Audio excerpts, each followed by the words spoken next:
किसी भी ऊंचे पर्वत की चढ़ाई करना वाकई एक साहसिक कार्य है। ऐसा करने के लिए बेहद मजबूत इरादों और अटूट हौसलों की जरूरत पड़ती है। यह है माउंट एवरेस्ट, पृथ्वी की सबसे ऊंची चोटी। समुद्र तल से इसकी ऊंचाई 29,029 फीट है, जो कि आश्चर्यजनक तौर पर बहुत ज्यादा है। जमीनी सतह से अगर इसकी ऊंचाई को देखें तो आप एक साथ 10 बुर्ज खलीफा जितनी ऊंचाई वाली इमारतों को इसके साथ खड़ा कर सकते हैं। तब जाकर आप कहीं इसकी विराट ऊंचाई तक पहुंच पाएंगे। पर कल्पना कीजिए, क्या हो अगर इसके स्थान पर कोई ऐसा पहाड़ हो जिसकी ऊंचाई 21.9 किलोमीटर है। जी हाँ, एक और जहां माउंट एवरेस्ट की ऊंचाई 8.8 किलोमीटर है, वहीं ये रहस्यमय पहाड़ इससे कई गुना ज्यादा ऊंचा और बड़ा है। ये पहाड़ कहीं और नहीं बल्कि हमारे पड़ोसी ग्रह मंगल पर है। ओलंपस मॉन्स नाम की ये बला समस्त सौरमंडल की सबसे ऊंची संरचना है। सतह से इसकी ऊंचाई रहस्यमय तौर पर इतनी ज्यादा अधिक है कि इसकी कल्पना तक कर पाना बेहद कठिन है। आइए आज इसी तिलिस्मी नजारे से रूबरू होते हैं। आज सौरमंडल के सबसे बड़े पहाड़ ओलंपस मॉन्स की चढ़ाई करते हैं। नमस्कार दोस्तों, आप देख रहे हैं रहस्य टीवी स्पेस। तो चलिए शुरू करते हैं। मंगल के वेस्टर्न हेमिस्फीयर में एमेजोनिस प्लैनेटिया के नजदीक मौजूद ये भीमकाय आकृति वास्तव में एक ज्वालामुखी है। ये शील्ड वॉल्केनो 600 किलोमीटर के एक बेहद बड़े इलाके में फैला हुआ है। यह इलाका यूएस के स्टेट ऑफ एरिजोना से भी ज्यादा बड़ा है। करीब 21 किलोमीटर की ऊंचाई तक जाने वाला ये पहाड़ न जाने अपने अंदर कितने रहस्य छिपाई बैठा है। ओलंपस मॉन्स एक शील्ड वॉल्केनो है। ये एक मैग्मा उगलते सक्रिय ज्वालामुखी जैसा बिल्कुल भी नहीं है, बल्कि इससे उलट एक शांत मगर बेहद विराट आकृति वाला ज्वालामुखी है। इसका बेहद बड़ा मुंह इसे एक मामूली पहाड़ के मुकाबले काफी ज्यादा अजीब और एक अलग ही आकार देता है। अगर आप इस विशालकाय ज्वालामुखी की चोटी पर चढ़कर नीचे मंगल की सतह पर देखेंगे तो आपको कुछ खास ऊंचाई महसूस नहीं होगी। उसका कारण है इसका ये स्लोपी एज। अब क्योंकि ये एक शील्ड वॉल्केनो है, यानी कि इसके एक छोर पर बेहद गहरी ढलान है, जिसकी संरचना आज से कई लाख साल पहले हुई थी, जब ये वॉल्केनो एक्टिव था।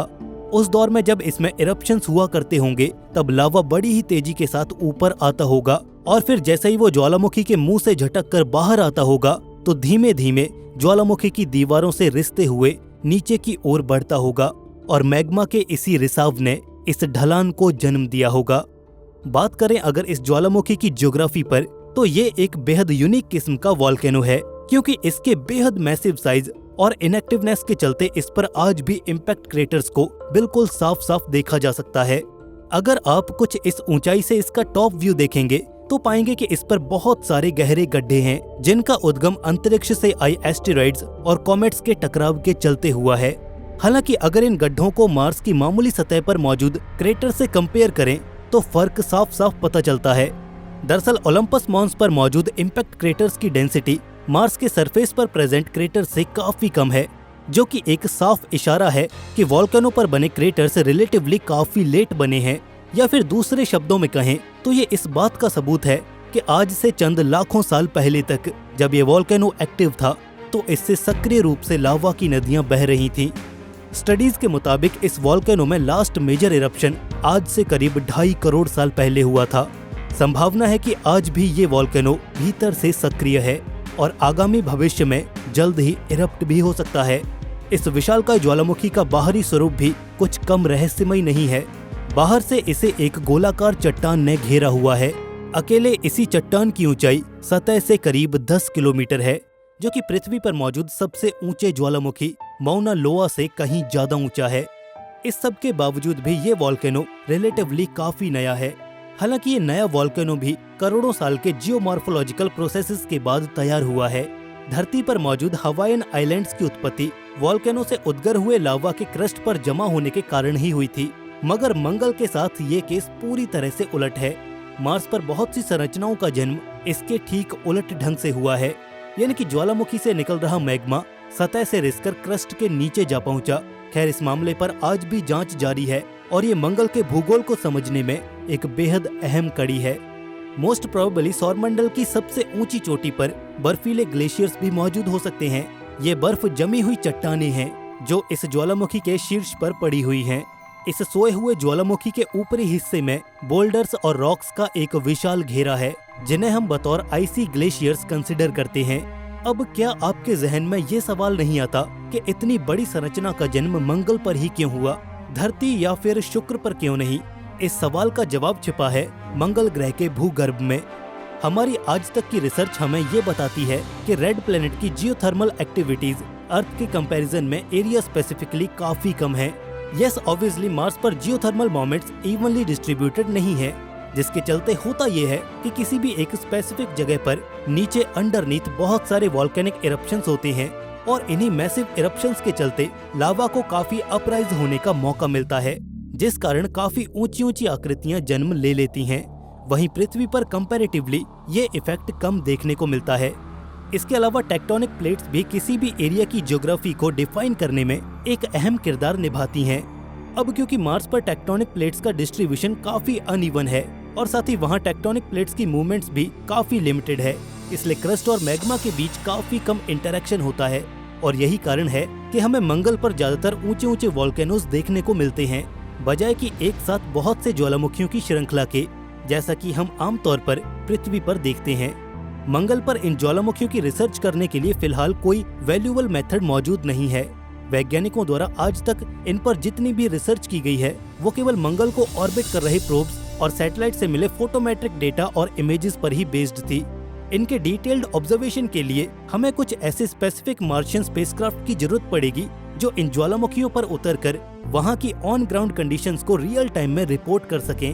हालांकि अब तक नासा के एजेंडा में ऐसे किसी भी स्पेशल प्रोब को डिजाइन करने का आइडिया शामिल नहीं है, लिहाजा जितनी जानकारी हमें अब तक मिली है उस हिसाब से इस अत्यंत ऊंचे ज्वालामुखी पर अक्सर आने वाले मार्शियन डस्ट स्टॉर्म का कोई असर नहीं पड़ता है। इटालियन एस्ट्रोनॉमर जियोवानी शेपेरली ने 19वीं सदी के दौरान अपने 8 इंच टेलीस्कोप के जरिए मंगल पर मौजूद ज्वालामुखियों की गहनता से स्टडी की और अपनी इसी जांच के आधार पर उन्होंने एक फैक्ट फाइंडिंग लिटरेचर भी लिखा।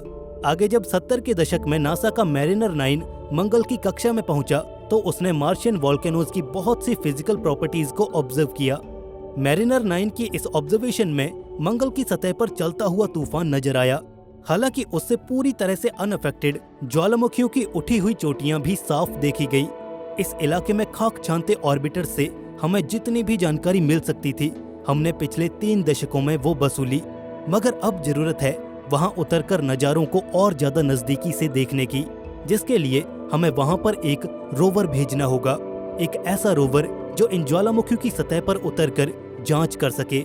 और अगर हम क्यूरियोसिटी जैसे एडवांस रोवर को वहां पर भेजने में कामयाब रहे तो वहां की डिटेल्ड इमेजिंग से लेकर सॉइल और रॉक्स के इंटेंसिव एग्जामिनेशन तक सब कुछ मुमकिन हो पाएगा।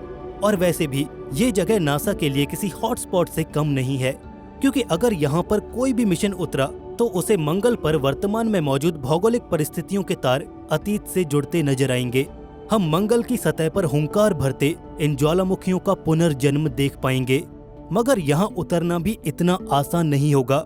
इसके लिए हमें तमाम तरह के चैलेंजेस फेस करने होंगे, फिर चाहे वो यहाँ वायुमंडल का कमजोर पड़ा दबाव हो या फिर ये बेहद रफ एंड टफ टेरेन। यहाँ रिसर्च करना किसी भी लैंडर या रोवर के लिए आसान तो बिल्कुल भी नहीं होगा, पर यहाँ पर देखना यह है कि इन सभी चुनौतियों को पार कर नासा इस पहाड़ की चढ़ाई करता है या फिर इस ज्वालामुखी का रहस्य हमेशा के लिए यूं ही बरकरार रह जाता है। वेल, ये तो आने वाला वक्त ही बताएगा। और इसी आने वाले कल से जुड़ सकते हैं आप रहस्य टीवी स्पेस को सब्सक्राइब करके। जी हाँ, एस्ट्रोनॉमी और स्पेस साइंस से जुड़े सभी फ्यूचर अपडेट्स पाने के लिए बने रहें हमारे साथ। बाकी अगर आपको आज का ये वीडियो पसंद आया तो इसे लाइक और साथ ही दोस्तों में शेयर करना बिल्कुल भी ना भूलें, क्योंकि ज्ञान बांटने से बढ़ता है। मिलते हैं जल्द आपको ऐसी एक और नई वीडियो के साथ। तब तक के लिए धन्यवाद।